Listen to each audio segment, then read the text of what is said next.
7 de la mañana con 17 minutos y tal como lo habíamos anunciado, en nuestros estudios se encuentra el viceministro de Interculturalidad, Iván La Negra. ¿Cómo está? ¿Qué tal? Días, ¿cómo está? Y también Aida Giraldo, especialista colombiana en consulta previa y es antropóloga que va a estar por unos días en nuestra capital y tiene una experiencia de más de 15 años en el manejo social y ambiental. ¿Qué tal? Bienvenida al Perú. Muchas gracias. Viceministro, los especialistas y los entendidos dicen que ya la consulta previa va a generar un mayor clima de paz social. ¿En qué fase nos encontramos luego de la reglamentación y ahora para que se puedan aplicar tanto en las comunidades como en las distintas regiones de nuestro país? Sí, con la publicación la semana pasada de la guía metodológica para el desarrollo del proceso de consulta, se han culminado ya con la puesta en conocimiento de la población de todos los instrumentos que estaban previstos, salvo el tema de la base de datos oficial de pueblos indígenas. ¿Cuáles son los principales instrumentos que se van a aplicar en esta guía metodológica?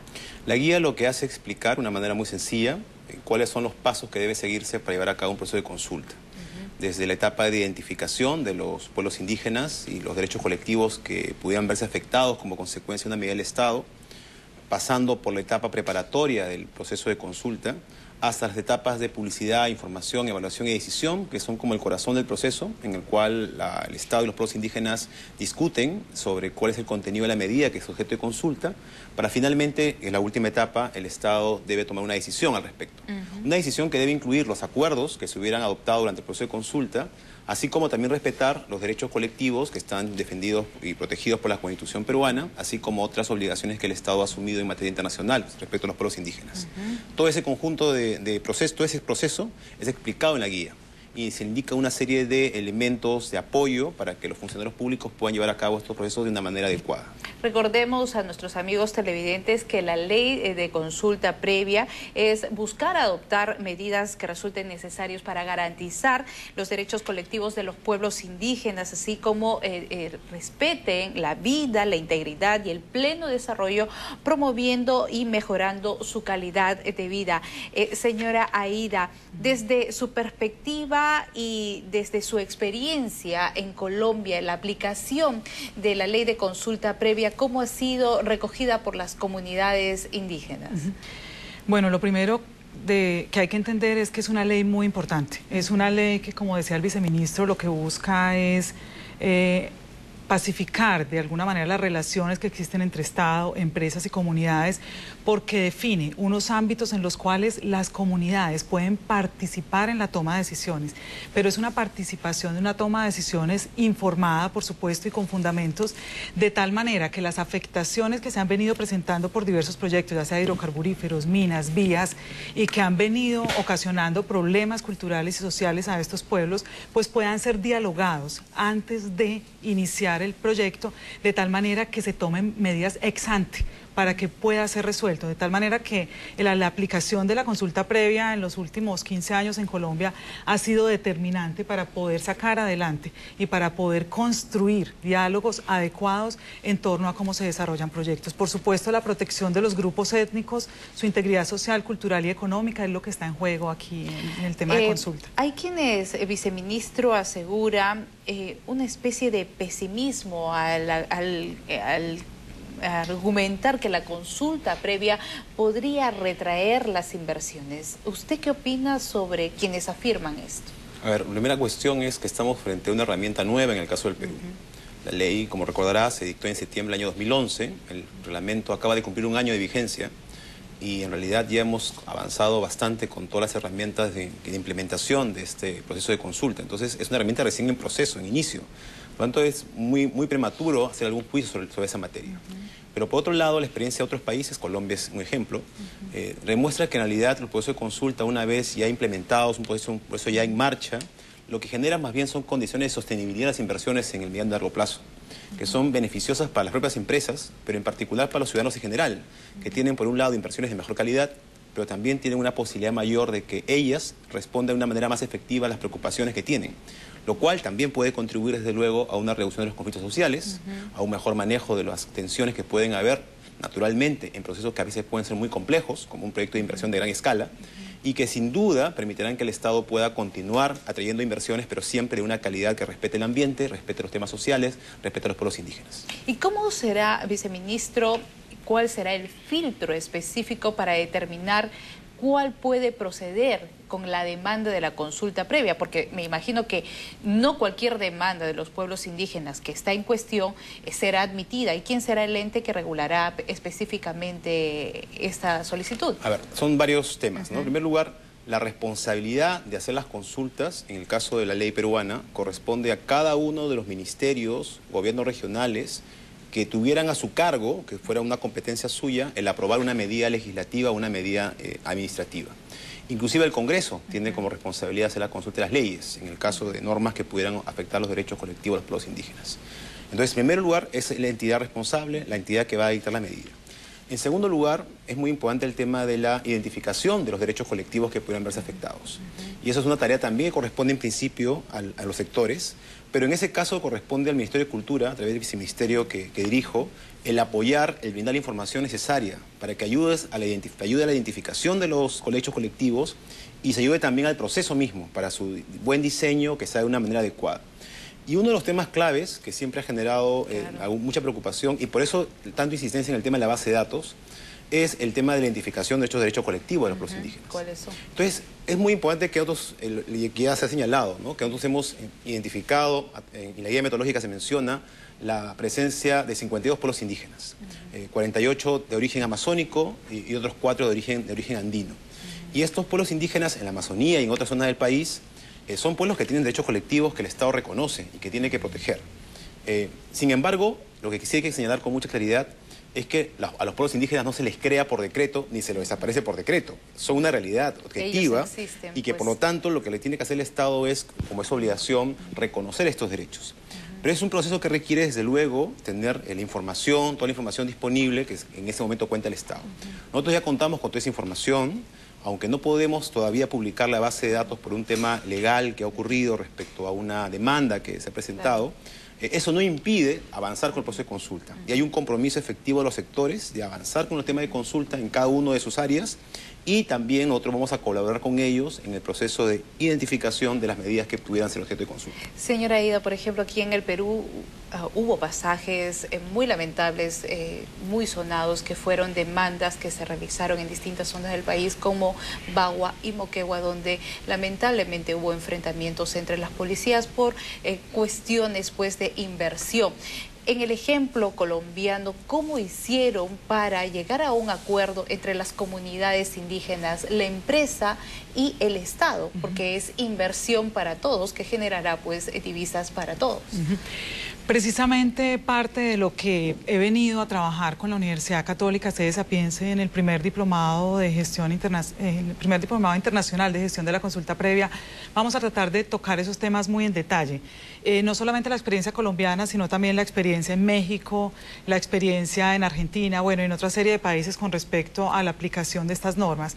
Primero que todo, es muy importante entender que hay unas implicaciones dadas en los proyectos.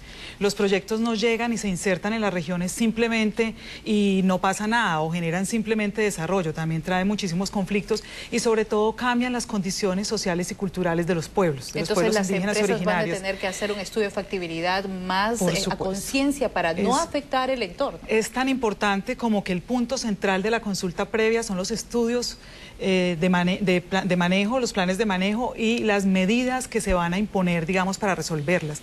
El punto central, digamos, y es crítico, y en ese sentido se ha construido ya un relacionamiento adecuado, es cómo esos impactos que se producen a raíz de un proyecto son tratados adecuadamente, y esos impactos no generan vulneración a los derechos colectivos de esos pueblos. Si quieres te doy un ejemplo. Por lo general se hacen operaciones, por decir helicoportadas, donde básicamente se dan vuelos de helicópteros en una sísmica o en un proyecto, 30, 50, 60 vuelos sobre las viviendas de las comunidades, ¿no? Comunidades que no están acostumbradas, por supuesto, a la dinámica de una operación helicoportada. Consultarles, explicarles, informarles adecuadamente y tomar en consenso las medidas que son adecuadas para poder que ese impacto y esa operación helicoportada, en el ejemplo, que es imposible, digamos, evitar, pues no genere genere impactos negativos en esas comunidades es el punto central de la consulta. Viceministro, precisamente vamos al diálogo intercultural, a lo que hacía referencia Aida.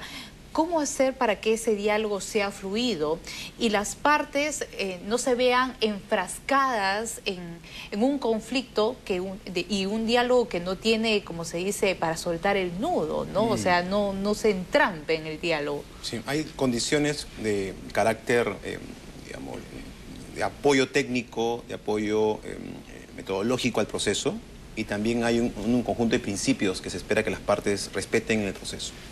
En lo que respira lo primero, la guía metodológica, por ejemplo, es un instrumento que va a ayudar en ese proceso. También la formación de intérpretes en lenguas indígenas. Nosotros ya contamos con 82 personas capacitadas en 17 lenguas indígenas distintas. Acabamos de inaugurar el día de ayer el 4º curso de intérpretes, con un grupo nuevo de 30 intérpretes más, que esperamos se unan a estos 82 y tener un grupo ya importante de intérpretes capacitados en lenguas indígenas. Entonces, eso es un apoyo al proceso. Pero por otra parte, existen ya algunas capacidades y algunos principios que deben regir todo proceso de consulta. El más importante de todos es el principio de la buena fe. Se entiende que ambas partes llegan al proceso con la intención efectiva, real, de alcanzar un acuerdo. Entonces, el reglamento de consulta es muy claro. De ambas partes se les exige una voluntad real de buscar un acuerdo. Las acciones destinadas a bloquear los acuerdos, destinadas a realizar acciones que impidan que las partes puedan seguir dialogando, están vedadas, no se pueden realizar acciones de este tipo. Y de otro lado también existe un principio que se llama el de flexibilidad, que hace que el Estado y los pueblos indígenas tengan que también continuamente adecuar sus propias prácticas a las características culturales de cada uno de los grupos que está dialogando. Y esto es muy importante porque en un país con la diversidad cultural del Perú, no puede tener un esquema, digamos, completamente estándar, idéntico para todo el proceso de consulta. Hay que hacer una adaptación del proceso a cada condición, a cada característica cultural distinta. Entonces, lo que puede funcionar en una comunidad nativa en el ámbito de Loreto, podría no funcionar en Madre de Dios, porque las condiciones culturales, sociales son diferentes. Entonces, eso es flexibilidad, buena fe y un buen marco de apoyo metodológico y apoyos de personas capacitadas técnicamente para el proceso son las condiciones para apoyar este tipo de y precisamente diálogos. Lo que usted ha manifestado se enmarca en el convenio 169 de la Organización Internacional del Trabajo, de la OIT, el cual establece las consultas previas a las comunidades antes de realizarse actividades extractivas en territorio. Está muy enmarcado esta ley, o sea, establece parámetros en los cuales se deba respetar. Sin embargo, las comunidades indígenas o andinas pues establecen que su territorio prevalece a lo largo del tiempo, es de generación en generación. Y lo mismo ocurre no solamente en el Perú, sino en distintas partes del mundo, ¿no? Sí, de acuerdo. El tema, por supuesto, de la territorialidad y cuál es el ámbito incluso de la consulta previa es uno de los temas más críticos de la consulta. Hemos tenido casos, por ejemplo, en Colombia, para hablar del caso colombiano, donde las comunidades hablan del tema de ancestralidad en el territorio y resulta que parte de esos territorios que ellos llaman ancestrales ya están en posesión de otros grupos distintos. Pero, por supuesto, hay significados, hay construcciones históricas, hay relaciones con esos territorios que han perdido ancestrales y hacen parte, digamos, desde la conciencia colectiva del grupo como de esa integridad que tiene el territorio. Es bien complejo, yo creo que ahora Perú se va a enfrentar a unos temas bien complejos de consulta, hasta dónde llegan los territorios, hasta qué nivel, digamos, se consulta y hasta dónde esos territorios ancestrales, esas áreas, digamos, que han sido parte de la historia de las generaciones, son incorporadas a las decisiones sobre el desarrollo de los proyectos. Viceministro, ya teniendo la guía metodológica de trabajo de la ley de consulta previa, ya salió la reglamentación y bueno, la ley propiamente dicha que ya está dada, ¿qué paso es el que sigue? Hacer consultas. En verdad ya estamos en la etapa en la cual tenemos que implementar. ¿Ya se han presentado algunas consultas? Ya empezamos con el tema del lote 192 que está ubicado en Andovas, en Loreto. Está en etapa preparatoria. O sea, ahí ya se hizo la identificación de la medida, que es el contrato de exploración y explotación del lote 192. Ahí ya se identificaron a los pueblos indígenas, son las poblaciones ubicadas en el ámbito de las cuencas, ubicadas dentro del ámbito del lote 192. Ya se han reunido las partes para la etapa preparatoria, los APU fueron convocados junto con Perupetro, que es la entidad responsable de hacer la consulta por el lado del Estado. ¿Y cuál ha sido la disposición, ya aplicándose la ley propiamente dicha, de tanto las comunidades como de la empresa Petroperú? Perupetro, perdón. Sí. Creo en principio la buena noticia es que las partes se han sentado a la mesa y empezar a conversar en la preparación del proceso de consulta. Y el otro elemento que se ha presentado es que las organizaciones indígenas han planteado un conjunto de elementos básicos que consideran ellos para empezar a dialogar. Que no son elementos, digamos, que conforman la medida a consultar, sino son condiciones que ellos consideran deberían ser atendidas para poder tener un espacio de diálogo adecuado. Y, por ejemplo, han señalado que es muy importante atender el problema de los pasivos ambientales. Y recientemente usted sabe que se ha declarado en emergencia la zona del Pastaza, precisamente donde está hoy el lote 1AB, que es el nombre actual de esa zona. El lote 1AB que está operado por la empresa Pluspetrol. Y lo que ha ocurrido ahí es que hay problemas reales, de que hay una situación real de contaminación que tiene que ser atendido. Nosotros consideramos como ministerio que es absolutamente una demanda completamente legítima la atención del tema, y eso se expresa en la declaratoria de emergencia que el Ministerio de Ambiente recientemente ha dado. Y por otro lado también han señalado la importancia de completar la titulación de las tierras, que eso es un tema muy importante. Eso corresponde tanto al Ministerio de Agricultura como a los gobiernos regionales, es un trabajo que corresponde a ellos.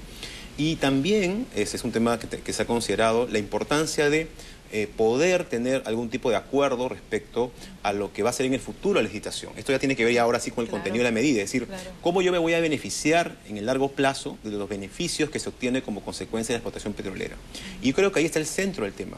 Es decir, cómo generamos condiciones para que las actividades extractivas o en general cualquier otro tipo de actividad que se desarrolla dentro de las tierras de los pueblos indígenas brinde beneficios reales a la población y que sientan de que eso efectivamente contribuye a su desarrollo. Y también parte de las autoridades sean fiscalizadas de acuerdo que todos a cumplan, no, que claro, todos cumplan sin duda con su rol. Ahora, un tema que sí es importante en el caso peruano es que el Perú ha reconocido a miles de comunidades, tanto en el ámbito de la zona amazónica como en el ámbito andino, derecho de propiedad colectiva. Que son tierras que el Estado ha reconocido, y ese tema sí hay que ser muy claro, ¿no? Tiene que existir un respeto irrestricto del derecho de propiedad colectiva de las comunidades. Brevemente, ya porque el tiempo nos gana, ¿cuándo deberíamos tener algún resultado si es que efectivamente se va a realizar la consulta previa en el caso de Loreto? En el caso eso ya está decidido. Ahí va a haber consulta. Va a haber consulta. ¿Hay fecha ya establecida? Esperemos que acabe la etapa preparatoria. Hay unas reuniones pendientes entre Perú Petro y las comunidades que tienen que terminar de concretarse para completar la parte preparatoria.